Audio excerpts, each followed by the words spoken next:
Assalamualaikum warahmatullahi wabarakatuh. Perkenalkan, nama saya Gifari Farhan. Saya berasal dari Letik 19. Guna saya membuat video ini untuk memenuhi tugas mata kuliah saya, tugas UTS dalam mata kuliah Resolusi Konflik dan Perdamaian kelas 11 yang dibimbing oleh Bapak Kalisni. Saya ingin menjelaskan sedikit mengenai anatomi konflik. Konflik ini merupakan suatu proses antara dua kubu atau lebih yang dimana salah satunya ingin berusaha menyingkirkan kubu lainnya, dengan cara menghancurkannya atau membuatnya tidak berdaya.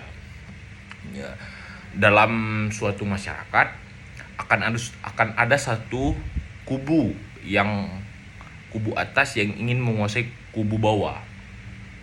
Kelompok ini dibagi menjadi berdasarkan kekuatan, kemampuan, kekayaan, dan kekuasaannya.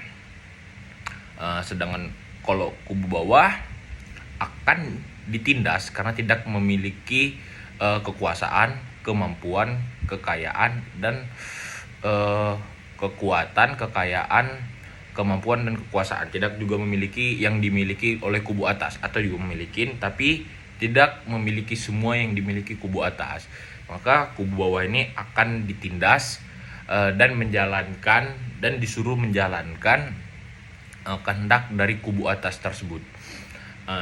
Terjadinya konflik dapat dilatar belakangi oleh kondisi sosial meliputi dominasi sosial politik dan kondisi intelektual, juga kondisi biografis. Kondisi sosial meliputi dominasi politik, eksploitasi sosial, dan perkembangan ekonomi. Kondisi intelektual diantaranya idealisme, naturalisme, dan paham evolusi dan pragmatis. Sedangkan kondisi biografis mayoritas berasal dari kelas ke bawah, mengalami pendidikan pada masa pencerahan, kemudian karir politik dan akademik. Dalam itu semua pastinya terjadi pemicu konfliknya, diantara lain komunikasi.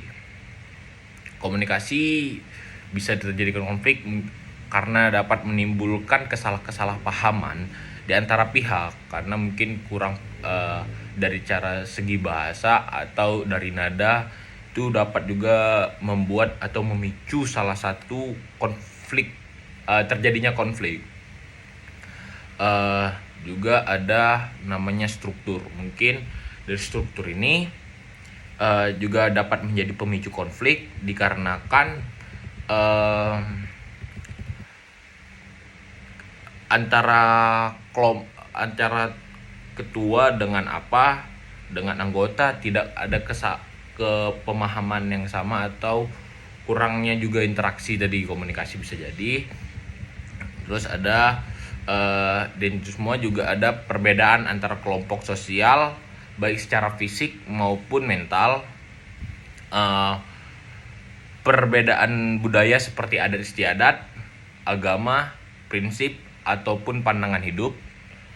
Juga ada perbedaan antara kaum mayoritas dan minoritas, perbedaan kepentingan pastinya, perbedaan yang terjadi sering dengan perubahan pola pikir di masa sekarang.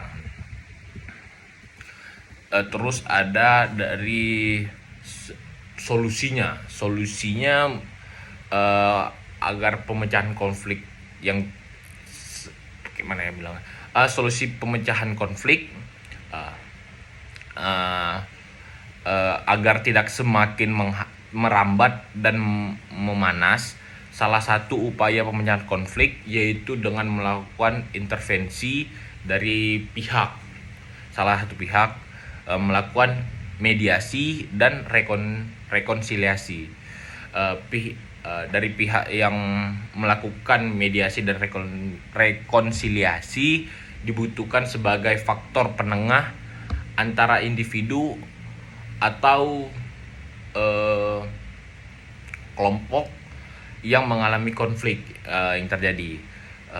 Jadi orang yang mediasi atau rekonsiliasi bisa dibilang dikatakan orang penengah atau orang ketiga. Orang ketiga yang bertujuan baik untuk menyelesaikan masalah tersebut. Jadi orang menengah tersebut atau kubu yang menengah tersebut atau kelompok tidak boleh memilih salah satu pihak yang terlibat ke dalam konflik sehingga sebagai mediator. Mediator akan mendengarkan permasalahan yang terjadi dari masing-masing mediator tersebut sehingga penengah dan penyelesaian konflik. Apabila konflik telah selesai hingga proses mediasi, maka untuk pencegahan terjadinya konflik itu berulang dilakukan rekonsiliasi antara kedua belah pihak yang terlibat dengan membuat perjanjian atau lainnya. Mungkin itu saja yang bisa saya sampaikan. Mohon maaf kalau saya sering berkata, juga mohon maaf apabila ada kesalahan. Wassalamualaikum warahmatullahi wabarakatuh.